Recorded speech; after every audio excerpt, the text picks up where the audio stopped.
Now it's time to talk about one of my favorite subjects, the other side.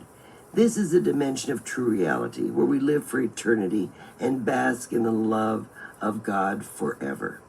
The other side is not only made for God's creation, but it's truly a paradise in which we have bodies for our souls, magnificent buildings and structures, gorgeous and eternally flowering gardens, constant love and light, and the splendor of nature in all its glory. In fact, nothing of the natural beauty of earth is left out. We still have the oceans, the Grand Canyon, Yellowstone and Yosemite National Parks, Niagara, Victoria Falls, the Himalayas, the Alps, the hills of Umbria, and on it goes. Beauteous works of humankind that no longer exist, such as the Hanging Gardens of Babylon or the Colossus of Rhodes, are also still present on the other side. Anything that is of beauty or magnificence is there for us to enjoy, whether or not it actually is on this planet anymore. The other side consists of 7 levels, and for the purpose of clarification, I must stress that the word level in this instance doesn't mean that one is better than another. Rather, I'm using the term to signify a separate area of division, much like I've divided this audiobook into chapters. In other words, a soul on the 3rd level can be just as advanced as one on the 6th, and so forth. Most of the levels can be defined as our vocation on the other side. That is, what we love to do and feel best suited for. We get so used to looking at numbers to delineate quality or advancement here on this plane of existence called Earth. Please don't apply it to the other side because it just isn't true. An advanced soul can be on any level. Now, since our home is our reality, the Earth plane basically mirrors it as far as topography is concerned.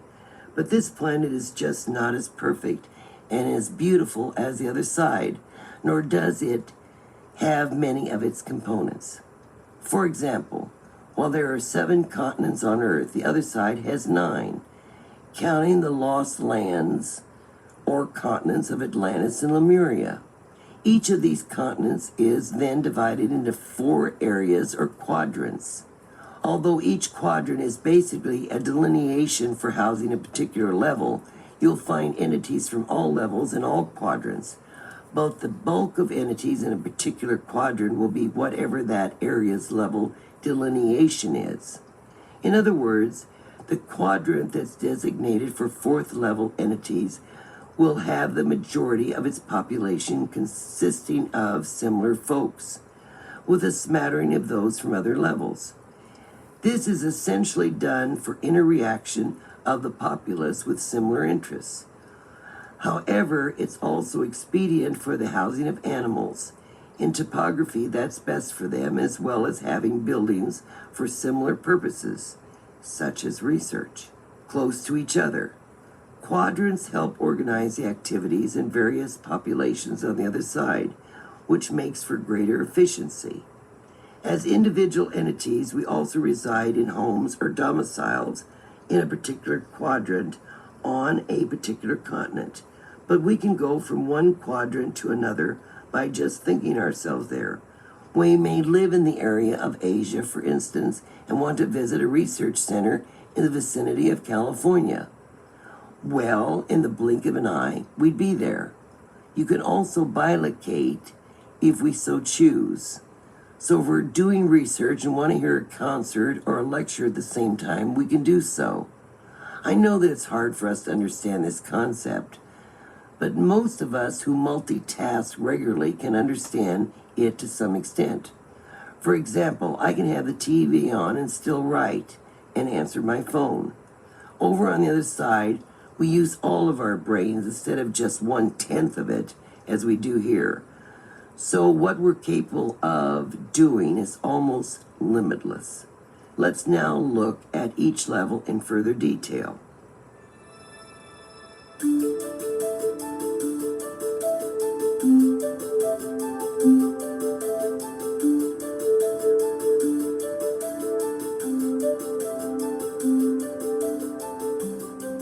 Chapter 9, the first level, the transitional state.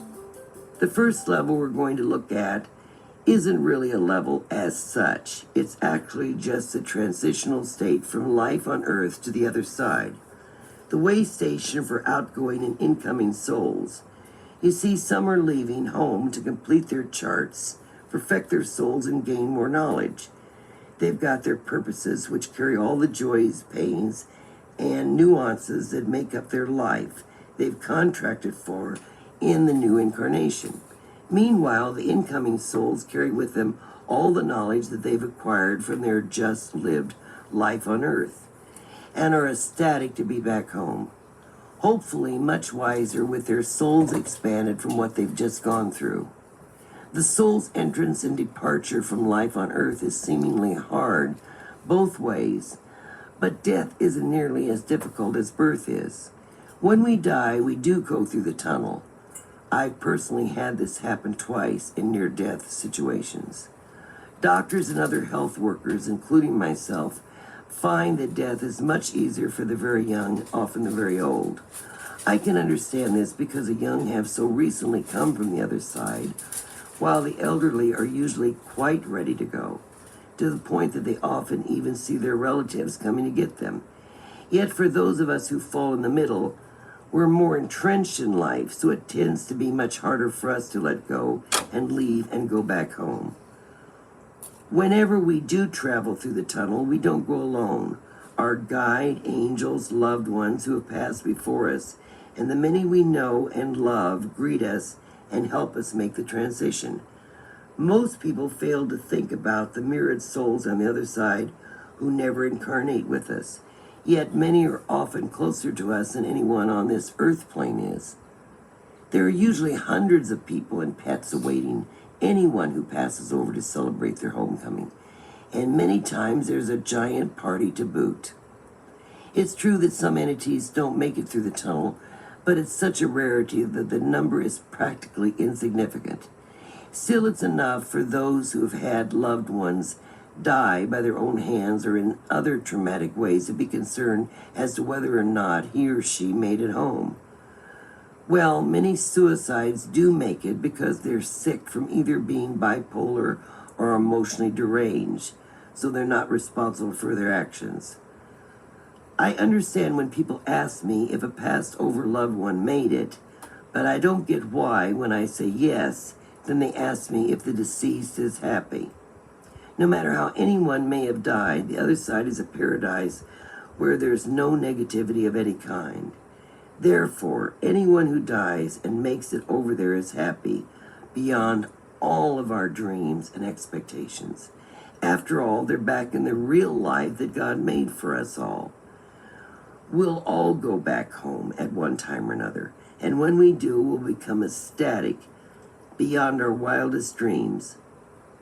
Imagine a reality in which we no longer experience the negative human emotions of jealousy, hate, greed, prejudice, envy, anger, and the like. We don't have to eat or sleep. We can assume any looks or body we wish. We can choose our friends and loved ones without repercussions. We can work at anything we want with total satisfaction and necessary talent to do so. We can dance, we can sing, laugh, and hold intimate and meaningful conversations. We can study and research to our heart's content, and on it goes. Think of anything that brings you joy, and you can do it. The other side is a true utopia of creation, and as such, most entities, except for spirit guides, tend to be the less emphatic and concerned with the plight of those of us still on earth. It's not that they don't love and care for us, but they know that this plane is just transitory. Also, with all the knowledge available to them, they know what we must go through, but they also know that we'll make it and be back with Him in a very short time. There's no such thing as time in this paradise. So 50 years to us is like a few weeks to them. And what's a few weeks in the scheme of eternity? You can see why those on the other side wouldn't be too concerned with the everyday events of our earth lives, especially when they know that we'll be with them soon. Sure, they'll look in on us from time to time, but they also know that what has happened to them will soon happen to us, and that we'll be as blissfully euphoric when we return home as they are. Amazingly, all the things you worried about slip away as you go through the tunnel, and you just know that everything everywhere will be all right. That's such a sense of utter knowing, well-being, and blessed relief from all of life's problems. It's hard to imagine unless you've done it. But through my extensive research, I found that everyone, without one exception, describes these same feelings. In regression, the astral state, or vivid dream state, whenever they're visiting the other side. As you progress through the tunnel, which is very bright, you see the end of it as an even brighter light. You can also make out silhouetted forms at first, but as you get closer, you begin to discern the faces of your passed-over loved ones. You'll also aware that as you go through the tunnel, you're getting younger and younger until you reach the age of 30. If you're younger than 30 when you pass, you'll get a bit older and more mature until you again reach 30, which is how old we all are on the other side. People frequently ask me how they're going to recognize someone whom they only knew either at an older or younger age, such as a grandparent or childhood friend. First of all, you must remember that the other side is your home, and you knew or know everyone over there. Even if everyone is 30 years of age, you'll instantly recognize a soul as you look at that age. You'll also experience your mind opening up totally when that change in brain power comes, a recognition of souls, no matter what they look like. And at last but not least, if you're a little hesitant in going towards the light, passed over loved ones will assume the visage of how you last remembered them in your earth life to make it easier for you to gravitate towards them. This doesn't have to be done often because those on the other side are almost always recognized by the incoming soul before this has to take place. We all exist for eternity at home.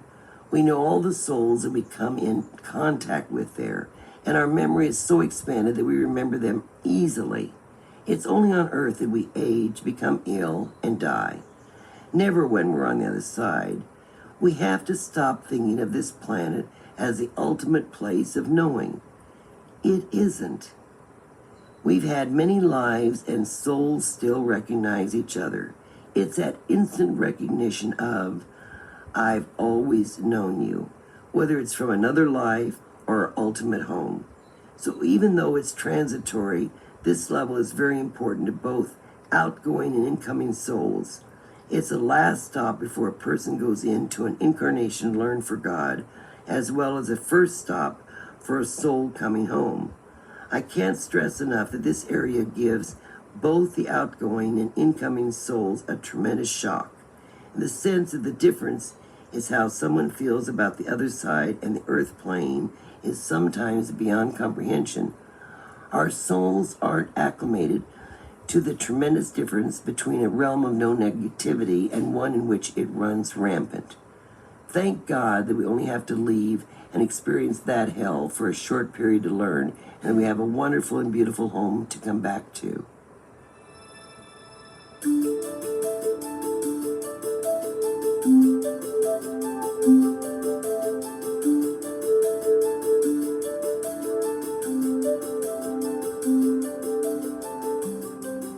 Chapter 10, the second level orientation.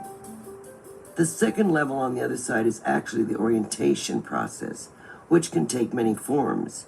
As I mentioned in the last chapter, when we emerge from the tunnel, we generally have an immediate reunion with our loved ones. This meeting can be brief or extended, but eventually we start an orientation process that's different for each soul, just as each soul is unique unto itself. This is not only a learning process of becoming reoriented back home, but it's also a healing process that helps alleviate some of the soul trauma that occurs from incarnation and when a soul switches between dimensions that are so different in nature. Your spirit guide may immediately take you to the Hall of Wisdom, a beautiful white Romanesque building with gleaming pillars and marble steps leading up to huge golden doors that swing open when you approach. You're then escorted into a room that you're familiar with after many lives. There's a domed ceiling that emits prisms of brilliant light, and you sit quietly on a marble bench and watch a video screen that appears from the floor. You'll view your just lived existence in 3D, almost as if you're there. Yet you're just an observer. By this time, it's just you and the presence of God who are observing your whole life. Now, if you live to be 80 years old, that doesn't mean that you'll sit there for 80 years. Remember that time doesn't really exist on the other side. Also, your brain power is now 100%, so you can observe and absorb information more quickly and accurately. You're literally scanning your life, which is why they call this screen mechanism the scanning machine, but with more detail and accuracy than you could have ever hoped to obtain on the earth plane. You observe every part of your life, including your actions and influences, along with what you didn't do, and you make mental notes. Our minds are so much more expanded on the other side that this is enough. What you feel you should have done and the joy of what you did do survive. Of course you have feelings, but you don't experience pain, rejection, or sorrow again. There is no one there to criticize you. No voice from God booms that you ought to be ashamed. Instead, you're more interested in the fact that you stayed close to your previously written chart. You realize then where your strengths and weaknesses were, but through it all, you have a sense of joy that you were brave enough to even go down to earth for God. It's truly a time of reflection on your just lived existence, and lost or fuzzy memories become clear again without any suffering. After that facet of orientation is over, your guide escorts you to the Hall of Justice, another Romanesque building that also looks as if it has prisms of light that emanate from pinkish-looking marble, where the council resides. The council is a group of very advanced souls, also called the Brotherhood, avatars, or elders, who have been picked by God as advisors and are very evolved and spiritual. They're also the only ones on the other side who look older, which delineates their wisdom. They dress in white robes with golden sashes and sit at such a table that allows you to walk in the middle of them, and these dear entities gathered all around you. All people on all levels are privy to going to the council if they so desire, and whether it's constructing a chart for a proposed life or reviewing one just lived, their wisdom is invaluable. At orientation, you're asked to speak about your life and what you decided to accomplish before you came in. And the council reviews your chart with you, which of course they helped advise you on before you even went into life. You're asked to explain how you think you did, yet in no way is this an adversarial proceeding. It's more like a loving critique, and if anything, is a kind and uplifting experience. You're asked if you would have done a situation differently, and if so, how and why. And the council takes your side whenever you may be too hard on yourself. They will also defend you if you say that you could have done better, and they'll gently lead you to a deeper understanding of why you may have missed some guideposts on your particular road. It truly is what it claims to be, counseling that informs and helps you see your experience more clearly. You're then given time to decide whether you want to go into life again. When I asked Francine how much time, she just said that it was tough to come up with a figure. In fact, she's often told me that one of the hardest things for her to do is to put a sequence of events in a time frame, since it doesn't exist on the other side. However, she would give me the sequence of events after one leaves the council. The average person who dies on the earth plane takes approximately 3 days in our time to fully gather their complete essence after death. But this is like a minute or two on the other side. This scenario of events or actions is typical of what most of us go through during orientation, but by no means is it written in stone. Some will go through a shorter process than others. It all depends on the individual needs. After you leave the session with the council and you go out near the Hall of Justice, where there's a huge meadow and rose garden, you'll then be reunited in a very personal way with your closest intimates. And you may decide to be one-on-one with your soulmate for a while or talk with a small group of loved ones. You can also merge with other entities, and when you do, you'll get a real orgasmic feeling. But besides that, you'll share your just lived experiences without just having to actually live them. This is much easier than explaining what you've just been through to them. You can also go back to the scanning machine with them and allow them to view parts or the whole of your life if it helps them learn. You may next decide to go on to what are called the towers behind the Hall of Records, which is a massive Greek-Roman structure that contains all of the scrolls and records of lives. It's also called the Akashic Records, which are the recorded knowledge of all humankind from infinity, as well as every action related to humans on Earth or the universe. The towers are beautiful Gothic-like structures behind this, where you can go and be quiet and meditate or contemplate. It's very monastic looking inside, but also has candles interspersed throughout, with beautiful light refractions from the windows and gorgeous fountains here and there, along with many little alcoves for privacy. In some cases, entities may come back from Earth and be what's called cocooned. This happens when souls have been very traumatized in their just lived lives. This doesn't necessarily mean that they've had a harsh or even painful crossing. It could be a result of a quick passing or a life in which they had many scars put on their soul. Such entities are placed in a sleep-like state in an enclosed chamber and given a form of therapy to heal any trauma they may have endured. The orientation process is slower for these cocooned entities, but since we know that there's no time on the other side, it still happens very quickly. Eventually, of course, they're awakened and can see their loved ones and go into the Hall of Wisdom to review their lives, but with now healed minds and souls. This process of cocooning is very loving. I liken it to when I've been on a particular exhausting lecture and book signing. It's nice to go home to my own bed and just go flat for a short time, to rest, to sleep, and rejuvenate until I feel like resuming my normal activities. That's the kind of therapy worn out and traumatized souls receive on the other side. Entities that have been tortured or traumatized to the point where their minds have been affected are normally cocooned. But so are some people who are very attached to someone who's still in life, such as my own father.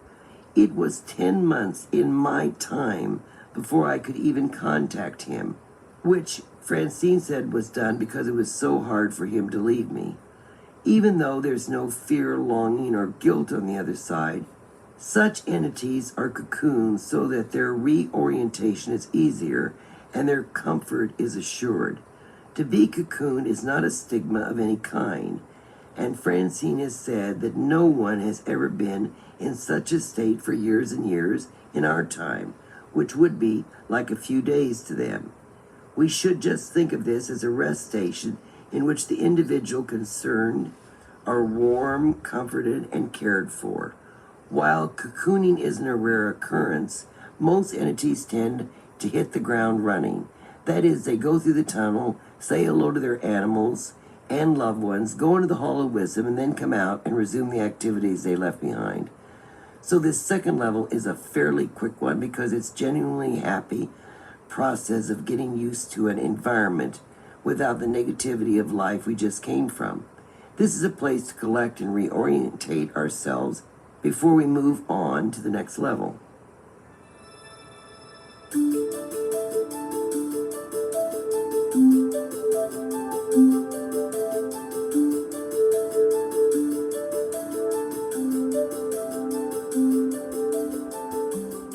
Chapter 11. The third level, animal husbandry and horticulture. When we're home, we work at what we have a passion for, and we're ecstatically happy in all of our pursuits. I'm positive that most entities carry their love of a certain type of work with them when they come down into the earth plane. And if we're lucky, we get to do what we do enjoy on the other side down here. No matter what level we're on, we can visit, work, and have loved ones on different levels. In other words, there's no class distinction between the levels. When I go to the other side, I tend to be on the 6th level. That is of the teachers and lecturers. But I often visit the 3rd one as well, for it's where all the work in foliage, flowers, and gardening is done. It's also where the animals are. And while some entities on this level multitask, like taking care of animals while simultaneously doing research in some other field, most are content to do their work and research in the same area. You simply can't imagine the beauty that those in horticulture create. There are new species of orchids, and every plant you could ever conceive of is created and cared for. The flowers can grow 7 or 8 feet tall. Bugs don't exist, and there aren't any diseases such as fungus. Although gardeners aren't needed here to maintain the countless beautiful flora that abounds, many choose to do so simply because they love it. This level also has many researchers in the animal and horticultural fields. Behavior is studied, although it's somewhat limited because instinctual actions such as hunting aren't done on the other side, and animal communication isn't a mystery. Any person can understand any creature and vice versa. There are many activities done with the animals, though, such as horseback and show riding, dog shows and grooming, and so forth. People on this level take care of all creatures, including those that are wild and didn't have an owner in life, as well as the ones that choose and stay and wait for their loved ones. Now, many people over the years have expressed their concern to me about their beloved pets that passed on. They worry if the animals have survived death and whether their owners will be able to find or recognize them on the other side. Well, they do, and you will. In fact, some animals will stay with relatives or loved ones on the other side who were familiar with them on Earth. Animals don't reincarnate, nor would they need to. They have a one-shot life and don't have anything to learn because they're already God's perfect intellectual and instinctual creatures. They don't project avarice, greed, or jealousy. They've been placed on Earth to aid mankind. Wild animals are a source of food for us, and they help our environment by keeping nature in balance, while human beings keep putting it out of balance. The domesticated ones, such as cows, pigs, and sheep, also serve as food and can even help clothe us. When it comes to pets, however, they simply give us devoted companionship and hours upon hours of loving pleasure and entertainment. Animals, for the most part, have been treated unkindly by humans, and I really believe that renegade creatures have become that way because our encroachment and cruelty have turned them into entities that must fight for survival. However, the caregivers of these blessed creatures tend to them lovingly on the other side. It's not even unusual to see a monkey on the back of a Bengal tiger, holding on to its ears as a giant cat gallops through wilderness areas or gardens. In fact, all of God's magnificent creations play and interact with each other constantly. And with no need to eat or sleep, instinctual survival is not an issue. Many entities on the other side make special trips to view and interact with the animals. To see vast herds and groups of these magnificent creatures in the wonderful beauty of nature is truly a treat. Extinct species such as dinosaurs are also there and are some of the favorites for viewing. The millions upon millions of different animal species, as well as countless fish and birds that are in the oceans and sky, are there for us to enjoy, study, and gaze upon. Most of the creatures on the other side reside in the same area, and you may wonder how so many of them can live in what we may perceive as a limited space. Again, the other side isn't like Earth. Just as time doesn't exist there, neither do the limitations of geography. It's difficult to explain, but spatial physics is different on the other side. There's never any crowding. Many of you have heard the old adage of 10,000 angels sitting on the head of a pin. Well, it's much the same on our home. Millions of God's creations cohabitate in what seems like a limited area with no overcrowding. with vast areas of wilderness, mountains, lakes, rivers, streams, oceans, and beaches that exhibit the rich beauty of nature, along with gorgeous gardens and magnificent structures in which we all reside. This is truly a paradise, and is so spectacularly breathtaking that words cannot describe it.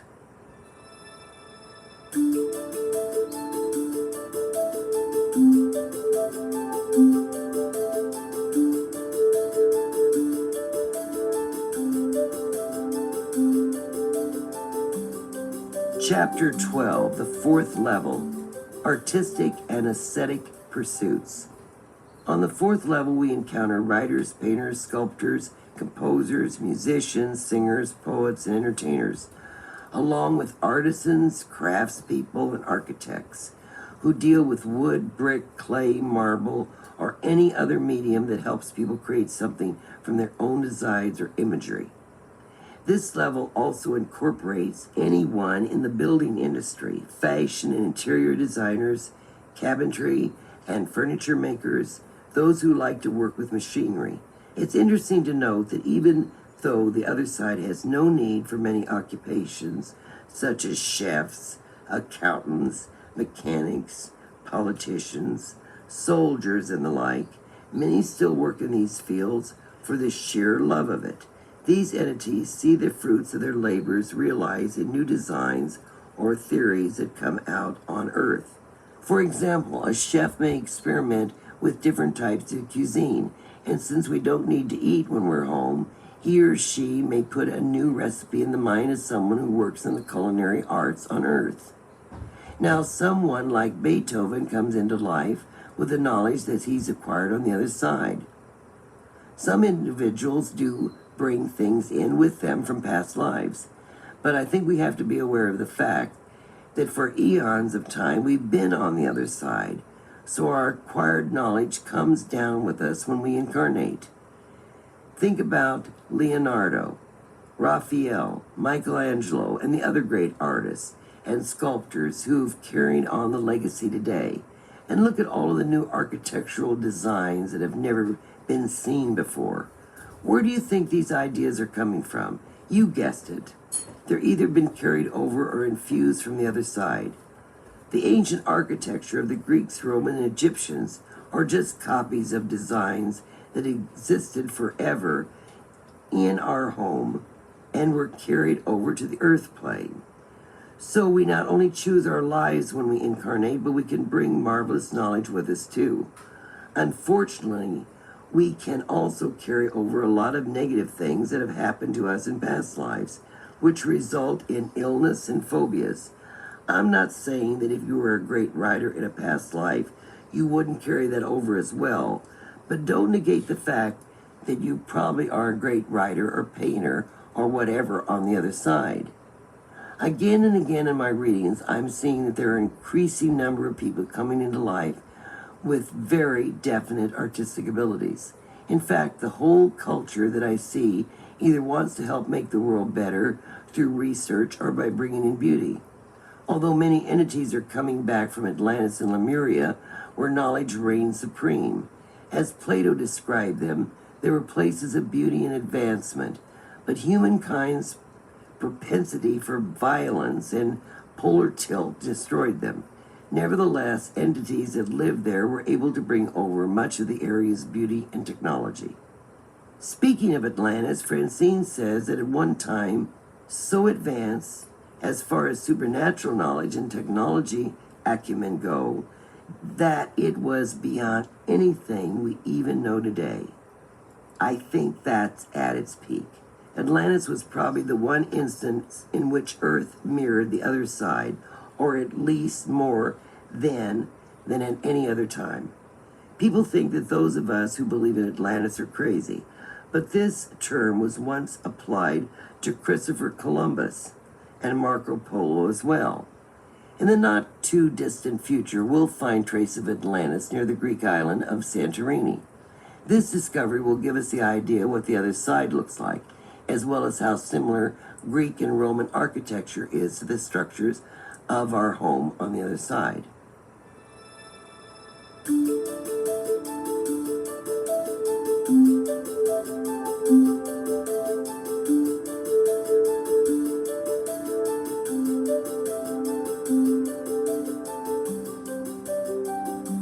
Chapter 13, the fifth level, scientists, mission life entities, and mystical travelers.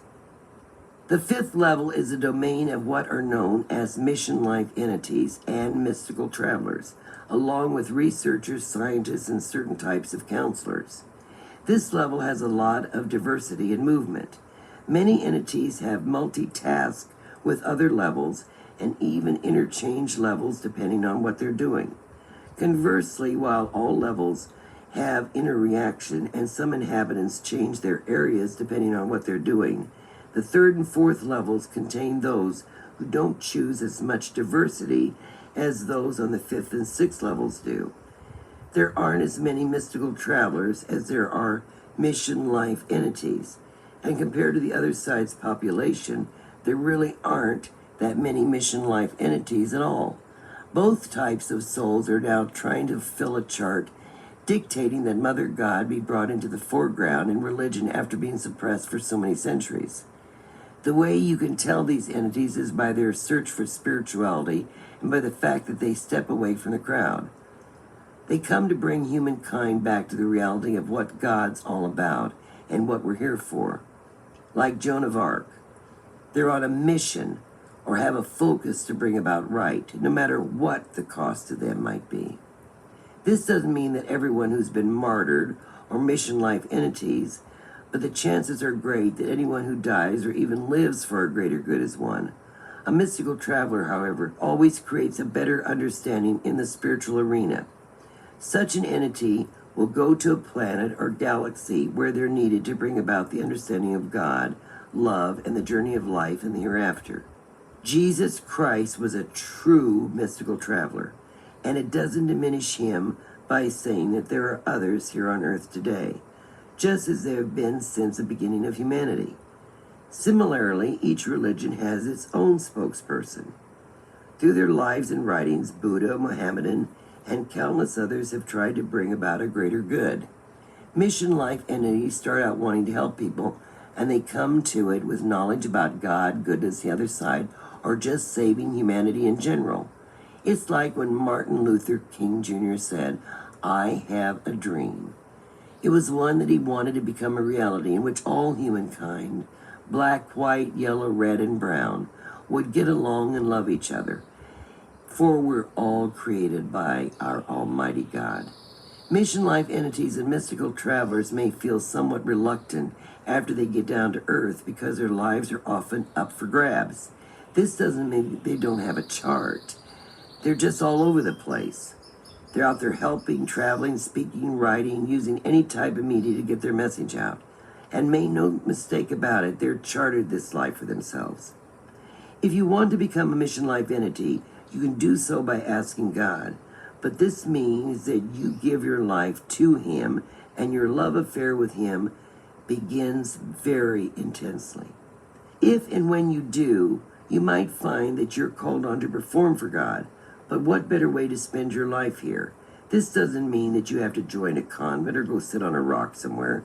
It just means that one way or another, you're going to do God's will. You're either a mystical traveler or not. This is something that's imprinted on the soul and can't be requested while you're here on Earth plane. In addition to mystical travelers and mission life entities, all of the sciences are also studied and researched on the fifth level. These are huge research centers in abundance on this level, wherein laboratories are making new discoveries every day.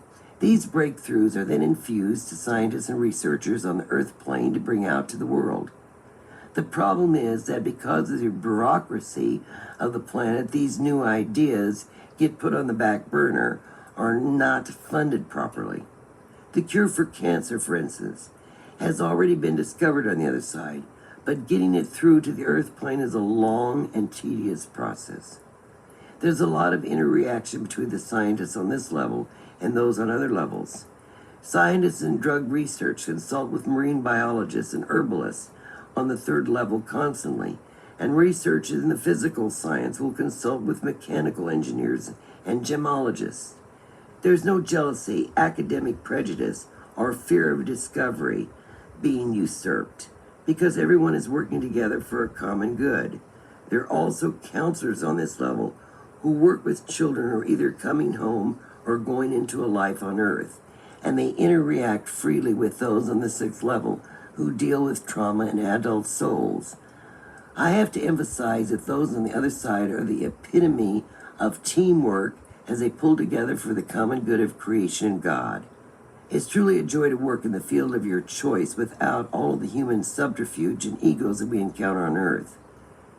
There's no commuter traffic, no time cards to punch, and no need to worry about promotions and salaries, since there isn't any currency here.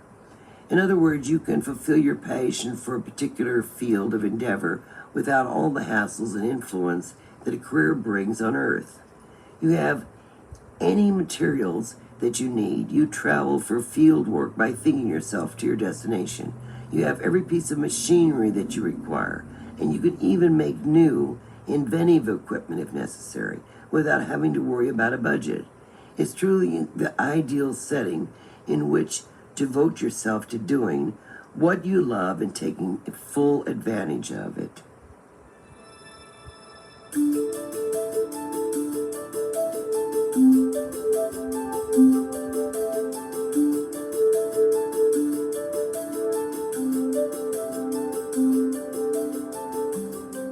Chapter 14, the 6th level, teachers and lecturers. The 6th level is where we find teachers, lecturers, and more counselors, and although there are researchers at every level, most of them are actually on this one.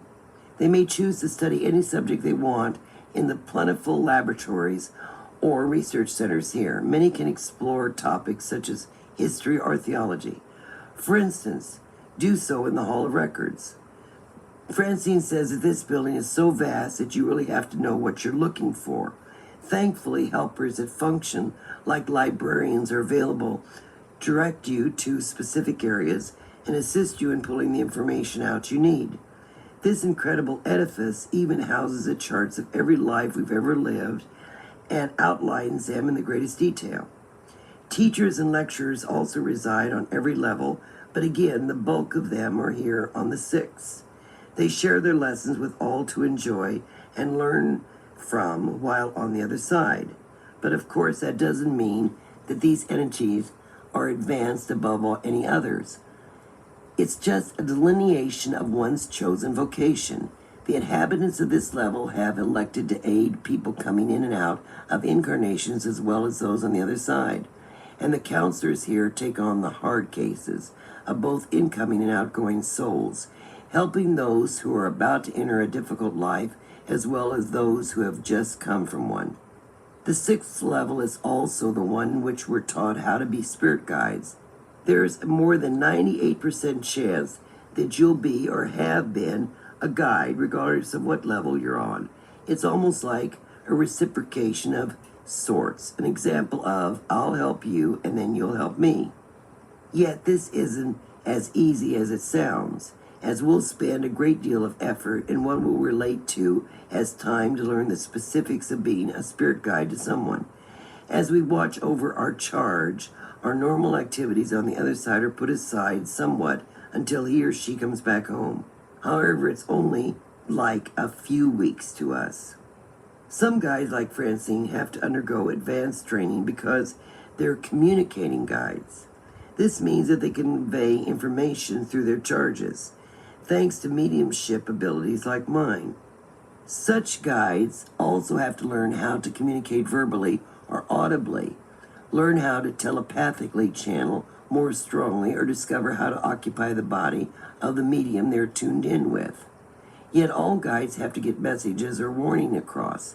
They also have to go through extensive preparation to become more humanized, otherwise they couldn't really empathize with earthly plights. Francine has mentioned to me many times that she's heard a marvelous speech or lecture, or she took a class from Aristotle or Benjamin Franklin or some other fantastic historical figure. Now you might ask, how can my guide be by my side always, yet still be able to go to all these lectures or classes? We remember that everyone can bilocate on the other side. This means that our guides can be with us even as they're absorbing an event or doing something at another location. My spirit guide, for instance, researches creation in different religions for me. She'll consult with others who are learned in the particular field she's researching, and oftentimes she'll tell me where I can find information on my own plane to verify it or make reference to it. Even as all of this is done, she never leaves me alone, just as your spirit guide is constantly with you and devoted to you. Francine has also told me that the instruction and lectures that go on at home are the most inspiring, and the music is truly heavenly. She explained they may have many festivals over there that celebrate events like our Christmas, or they might have many celebrations depending upon how many lives someone has led, or just one to commemorate them all at the same time. There's large celebrations are usually organized by 6th level inhabitants. An entity may also choose to observe its own special day, such as graduating back to the other side after death on earth. This would be akin to our earthly birthdays, because coming back home is truly the day of being born back into real life. Spirit guides, researchers, and teachers confer with the counselor frequently when they need help. For example, a spirit guide might ask for the counsel assistance when the person they're guiding gets into trouble.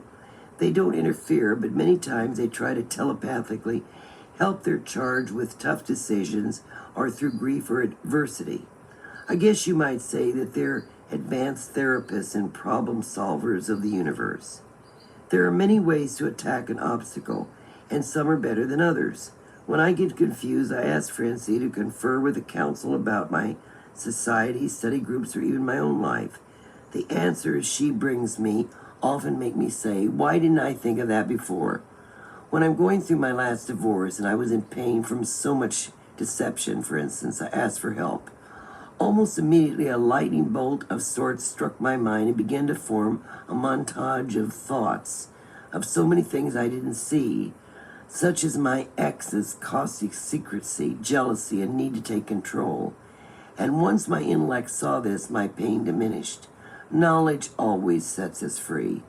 So here again, I'm amazed and sometimes amused that people feel as if they're so alone when actually they have so many loved ones around them constantly who want to help.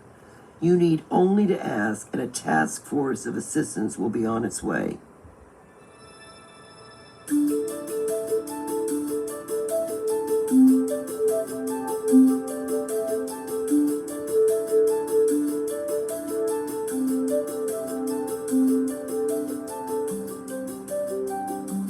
Chapter 15, the 7th level, back to the Godhead. The 7th level can be really confusing, and it's the one where people give up their individuality and go back into the Godhead. That is, the uncreated mass of God. This is an uncommon experience that I've only met one person in all the readings that I've done who is on this level. He was a priest and the head of a theology department at a university who told me that he didn't want to keep his identity. Instead, he wanted to go back into God. I'm sure that some Buddhist monks or Hindus also aspire to become part of the wonderful heart or mind of God that created them. After all, the term nirvana has often been used for the state of being as one with God. Certain religions believe that to attain this state means to perfect one's soul through the living of enough lives and by coming one with God in eternal bliss. They don't have to endure any more earthly existences, but we can do so without losing our divine identity. Even with his magnificence evolvement, Jesus is still in his glorified body at home. Here again, it just proves that we have free will choice on the other side. We pick what level we want to be on, what we want to do, and how many and what kind of lives we want to live in order to perfect an experience for God. We may even choose to go to other planets and incarnate on them if we feel that we will advance our soul. We have many options to select from, but it's all done voluntarily, and it's all done on the other side. So while the rest of us on the other levels keep our own identities and go about our business, whether it's to live lives, work, or research, those entities that elect to go to the 7th level lose their individuality and identity but aren't destroyed. There's no such thing as annihilation, as everything God has ever created can never be uncreated. It may just take a different form and become a part of what we might call the collective consciousness. Francine says that the collective consciousness of all of those who have been reabsorbed back into the Godhead can be used as an effective tool for help. Those on the other side refer to it as a place of the veil, and to go behind it means to seek an aid from their consciousness. I love God with my very soul and given my life to Him, but I don't choose to go into the seventh level. I sometimes can't wait to go home. It's not that I don't love my life, but we all long for that unfulfilled place that seems to reside in our soul, a place where we belong, and it isn't here on earth. I don't think we ever find total peace in this life because our subconscious remembers a place that we came from, which is so perfect and beautiful that we call home. So just know that no matter which of the 7 levels you choose to reside in on the other side, you're going to be sublimely happy.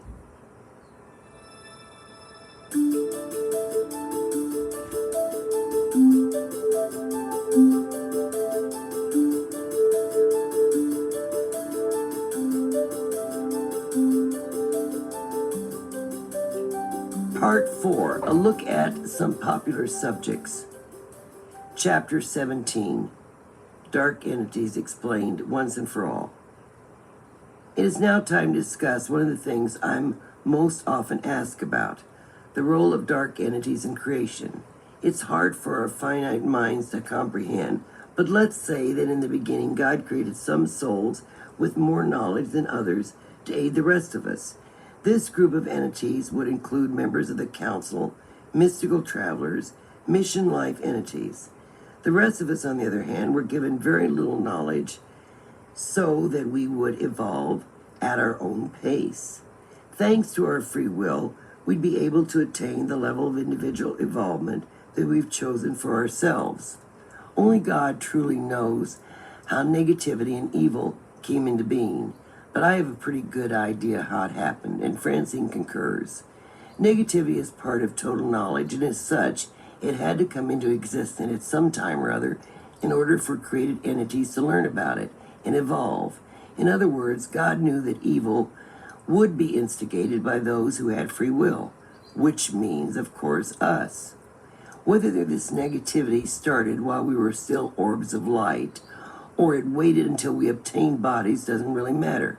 The point is that, thanks to the combination of emotional makeup and free will, some entities allowed their own egos to override their intellects, causing a separation from God. This rift caused the entities to become dark. With ego and visions of grandeur fueling them, they opted to gain power in any way they could. With power comes corruption and ego gratification. Consequently, acts of cruelty and intimidation started taking place among those who lived on the early planets, either spurred on or actually perpetrated by these entities who decided to separate from God. It was their way of obtaining power and holding on to it. It's interesting that the dark entities have made their own sort of reality. Just as we can create things from our thoughts on the other side, such as buildings, our homes, dark entities have created a place of residence for their hierarchy. Normally, they keep reincarnating on the planet, and they use us as their home base, so to speak. But they also created a place in an alternate dimension for their leaders to dwell in. They call it Noir, which means dark or black, and it's almost their answers to God's creation of the other side. Noir is a singular planet that doesn't have the magnificent beauty of the other side. In fact, I understand it's very dreary. We know little about it, as naturally no one wants to go there, but I've been told it will also be absorbed at the end of this schematic. In addition, the bulk of dark entities act on their base emotions of lust, power, corruption, cruelty, and the like in creating as much turmoil as they can. They're essentially devolved into chaotic entities that put forth negativity and evil. Most dark entities can be easily discerned, for they live only for themselves and their own gratification. It's all about them, and everyone else can go to hell. In some instances, however, they can be hard to recognize. They hide themselves behind a smokescreen, usually in a religious or political arena, and put themselves forth as leaders or individuals of great wisdom. And then they proceed to instill hate, bigotry, and prejudice in those who listen. They're hypocrites of the highest order, and their teachings only serve to spread their lies to the world. Dark entities can be very cunning, and that they seem to maintain a false front that can manifest in a delightful personality or even a charisma that can entice many to follow them. Think of Adolf Hitler, Jim Jones, or Osama bin Laden, individuals who were able to lure their followers into performing acts of cruelty and evil for their own ego gratification, using either a religious or political agenda for their own needs. Yet dark entities can come in all shapes, colors, and genders. They can be blatant or subtle, vicious or seemingly kind, stupid or seemingly wise, selfish or seemingly magnanimous. In other words, they can be lions in sheep's clothing, but they can't be spiritual like white entities. They can also can't or won't love God, although many do put that facade forth. The dark ones can physically hurt you when you're incarnate, such as through spousal or child abuse. However, dark entities' forte is to psychically attack you and your emotions. In fact, psychic attack is one of the main reasons for so much of the illness and depression in the world. I don't mean that the dark ones possess you or anything like that, but their energy combined with the negativity of the earth plane is absolutely behind a lot of the anxiety and despair that goes on with humankind. But remember that the negative ones can't really hurt your soul, and that God loves all of his creations, even the dark ones. Now I'd like to revisit that phenomena called the devil, also known as Satan or Lucifer. The devil was constructed by humankind to keep people in line and controlled by religion. The whole concept of Lucifer probably came from the hierarchy that dark entities have. Those that rule the dark must be intelligent, very appealing outwardly, and certainly quite cunning. Negative entities have the attitude that they're better than God, so they feel that they're the true beings of enlightenment. We read about how Lucifer was an angel of light that fell and was condemned to hell by God, with all of his minions. Once again, this is just an analogy to explain the separation of the dark ones from God. And it's interesting that the so-called devil isn't actually a creation of God, but rather a construction of thought from humankind. In years past, so-called bad spirits were blamed for all negative things, even illnesses. Demons were supposed to enter the body and cause it to fall sick, which is where the ancient belief and practice of bleeding came from. It was supposed to get rid of the bad humors, so to speak, that caused illness. As different cultures absorbed beliefs from each other, as they were wont to do in ancient times due to being conquered by other countries or empires, such notions changed.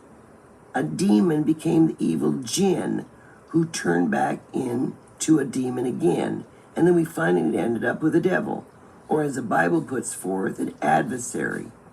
Churches began to capitalize this on the fear of the devil, which was really just supposed to symbolize negativity in the Bible, as well as all the so-called bad luck that people experienced.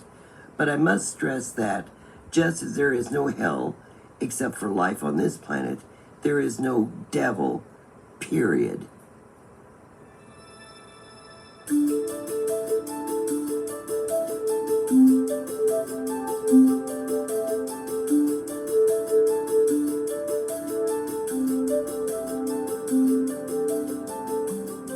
Chapter 19, Dogma and Religion versus Spirituality. In this chapter, I'd like to take a rational look at our world and uncover what spirituality can add to it, as well as discuss the damage dogmatic and political philosophies have done to it. Those of us who are searching for spirituality do so because organized religion has failed to give us the answers we seek.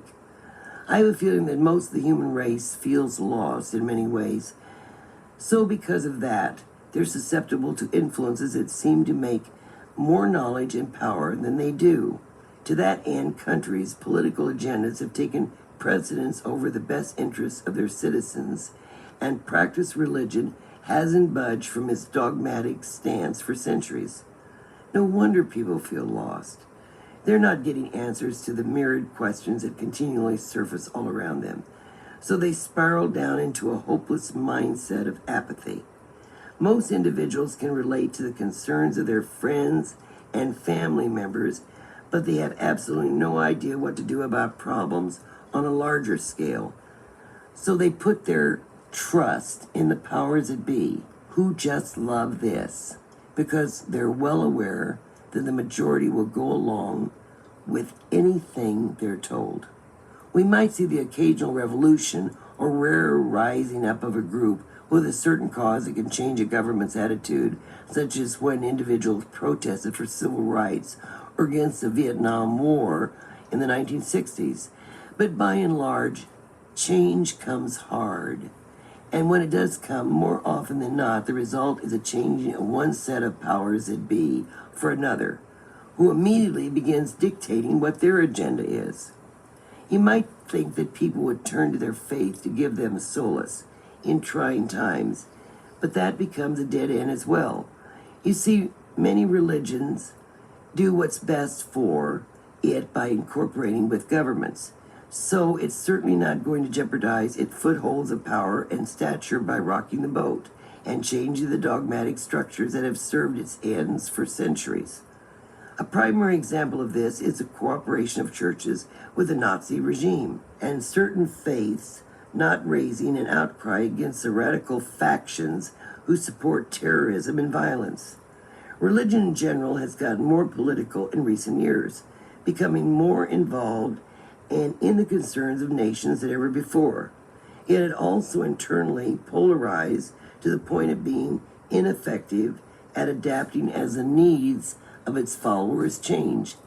I genuinely feel that religion has failed in helping to lead people out of the darkness. In some instances, actually made things darker. I'm continually confronted by people who say things such as, Sylvia, my faith says to love others, but then it supports terrorism and the hurting of others. Or, Sylvia, my religion preaches that we should confess our sins to atone for them, yet its leaders hide their own sins and don't bring them forward. Or, Sylvia, my church follows Christ, who taught us to love one another and be kind to all, and then it preaches that we should condemn certain people and hate them. And then again, Sylvia, I love God and believe that he loves me, but my religion says we should fear him or he'll punish us and condemn us to hell. I could go on and on and on, but I think you get the idea. People are disillusioned in their religions, and they don't understand how their faith can say one thing and then turn around and do just the opposite. Millions have been killed in the name of God, and it's apparent that many more will be. As the murderers are supposedly doing God's work, how hypocritical can you be? You're condemning the chaos in this world by not speaking out against it. We who are spiritual are running from you all, for you give us no solace, and continue the very evil and negativity that you say you fight against. Stop being hypocrites. Realize your failings and then correct them. Be more magnanimous and tolerant towards other faiths, and take the blindfolds off and see your internal corruption, and then do something about it, even to the point of abolishing traditions that sustain this corruption. Be what you're supposed to be, a voice for God to help the multitudes that need you. Know that all the negativity that survived, thanks to your inaction and indifference, is doing nothing but hurting those you've sworn to help. Now, for those individuals who are working hard to effect change for the better of their religion, blessed are you in the eyes and the heart of God. For all those in service to God in their particular faith, from the lowest to the low to the highest of the high, who are doing good for those they come in contact with. Blessed are you in his eyes and heart. In fact, blessed are all who do their work for God with a pure heart and soul, only wanting to help those in need, and never think that God doesn't know what you do.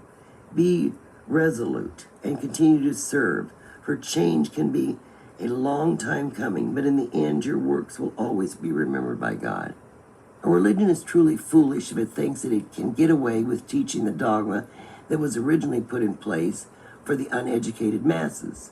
The more informed people become, the more they will question such dogma, and the more they'll want logical and plausible answers to their questions.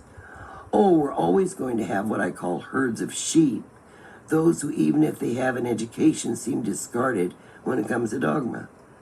You know the type, the business person who attends a church that preaches hellfire and brimstone, or the like, and doesn't even think about questioning the fact that there is a complete contradiction in having a vengeful and wrathful God in conjunction with a loving one. They can use their education in business to be very successful, but when it comes to religion, they become sheep. I've met people who are very well educated and seemingly rational and intelligent in everyday life, yet they become utterly terrified when you start talking to them about their faith. It just goes to show you that intelligence can go out the back door when it comes to religion. Of course, this is a very personal subject, so emotions can override basic intelligence in most people. When a preacher starts whipping his parishioners into a frenzy about the wrath of God, it can be difficult to resist the infectious zealotry that goes out to the crowd and instills them with fervor. Churches have never stopped to explain that this is a place of learning for ourselves and God. It's interesting to note that all of the major religions of humankind have started from the writings of either Hinduism or Judaism. Buddhism originated from ancient Hinduism, while Judaism, Christianity, and the Islamic faith have their beginnings in the old Hebrew writings. Christianity still adheres to many Hebrew texts in espousing the Old Testament of the Bible, and it was formed from the teachings of the Jew, Jesus Christ, that were put out as a new religion for his followers and disciples. The Islamic faith follows the story of Abraham and believes him to be the father of their faith and people. They consider Jesus to be a great teacher, with the prophet Muhammad being the last and final messenger from Allah who gave them the Quran. Because of these acknowledgments, the Islamic faith believes that Allah is the same God whom Judaism and Christianity worship, which of course is true. So why is there so much dissension among these three? Is it because they're rivals and interpret God differently? Surprisingly, all three religions give God human characteristics, such as anger, wrath, love, jealousy, and the like, and they each recognize his power and all-knowingness. Islam places the most emphasis on God in that it acknowledges him in all ways. Judaism does the same, but followers are also waiting for a Messiah or Redeemer to save them, and Christianity places most of its emphasis on Christ and the Holy Trinity, Father, Son, and Holy Spirit. As much as I may disagree with some facets of the major religions, I also agree with many of them. Also, you can't place blame on them or be prejudicial to any of them because it's what they believe. So if they're content with it, let it be. If we aren't tolerant, then we become no better than every other dogma that thinks it has all the right answers, and we tend to lose our spiritual belief in freedom of religion. All faiths ebb and flow and have success and failures, but God loves us all. We also have the human factor to deal with, which tends to believe that if something was in an ancient writing, then it must be true. So no matter what your belief is, at least be lenient and positive, but never be afraid to question. I came from a family that had a mixture of the Judaic and Christian religions, all living in one family, and I tried even then to instill the love of God in everyone. Some feel more comfortable fearing our Creator. Just employ your reason and research, and you may find that a gentler God is more plausible. Then perhaps atrocities won't be done in the name of Him. After all, since He loves us all, there could never be such a thing as a holy war. Everyone is fallible except God, but your rationale will help you feel whether the words spoken or related by another are true or not. When people say you're speaking for God, really listen to what they say.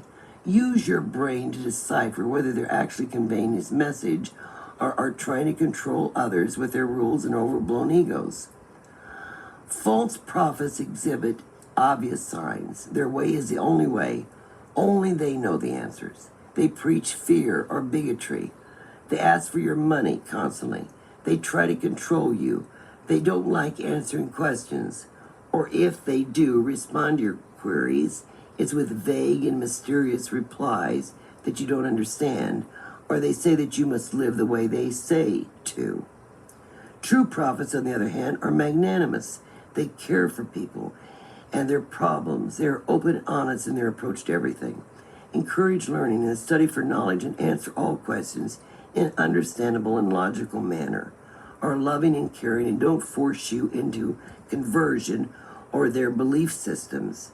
Only accept voluntary contributions, and just for those who can afford it, put forth a philosophy of only an all-loving God, promote religious tolerance, fight against bigotry and hate in any form, and most of all are happy to help you find your own truth and way, even if it isn't theirs. I could list other traits, but you get the idea.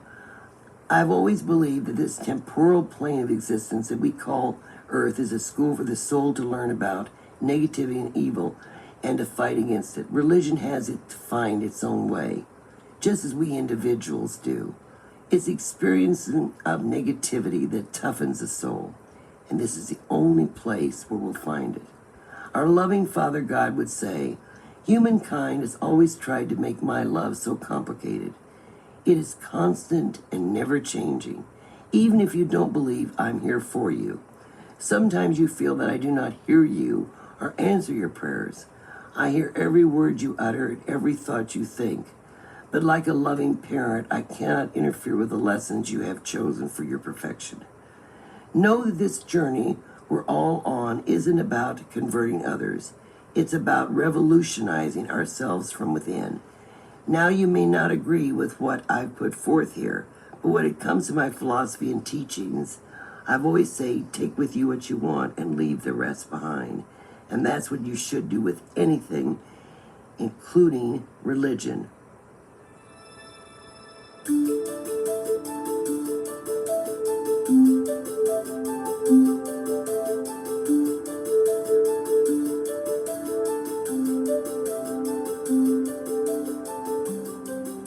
The afterword. If you simply pay attention, you'll get sign from celestial beings. Any entity on any level of creation can visit you. All you have to do is ask. All your loved ones can come and give you signs, whether it's coins, birds, electrical activity, or the like. Your spirit guide can also communicate with you if you really listen. And you could ask for angels to visit and protect you.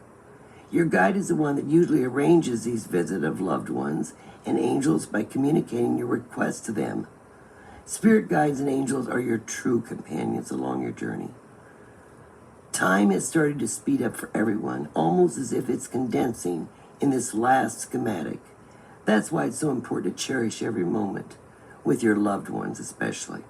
Sometimes we get too obsessive about the small stuff, and the real inner reaction of love, family, and friendships go by the wayside, never to come again. I want to leave you with a final thought that no matter how bad life may seem at times, it's still wonderful. Regardless of what has happened to me, I've always had a really good time. Tomorrow is always a better day, and that's what has saved me. I've always said to myself, this too shall pass. We can each be tubes of knowledge and healing if we just let our egos be put to the side and surrender our will to God. No one should want to be so egocentric that they want to lord themselves over others. Rather, they should want to empower other people to find their own God center, regardless of what path we take. There are universal truths that guide us all to do good, avoid negativity, love God. This is for all humankind. Love your neighbor as yourself, or do unto others as you would have them do unto you. Fits into this. But I also like what Jesus said we should do when we come across negative people. Shake the dust off your feet and walk away. And don't cast your pearls before swine. In other words, ingratitude, avarice, and abusive power abound in this world, but we don't have to be victimized by it. So go forward and be a witness to your knowledge of a loving God, and I promise that the depression and despondency of this planet will begin to diminish. And don't worry if you're not always appreciated here or get the kudos you feel you deserve. God knows, and that's all that really matters. Don't get in the I could have done or I should have done, for that's a dead-end street. Remember that God not only knows that you're human and allows for that, but he also knows your heart and when you're trying. Think of yourself as a spiritual warrior who can take the arrows of negativity, and if you are battle-worn, you'll finally reach that higher level of the soul. You'll also know how to get home, and in the process understand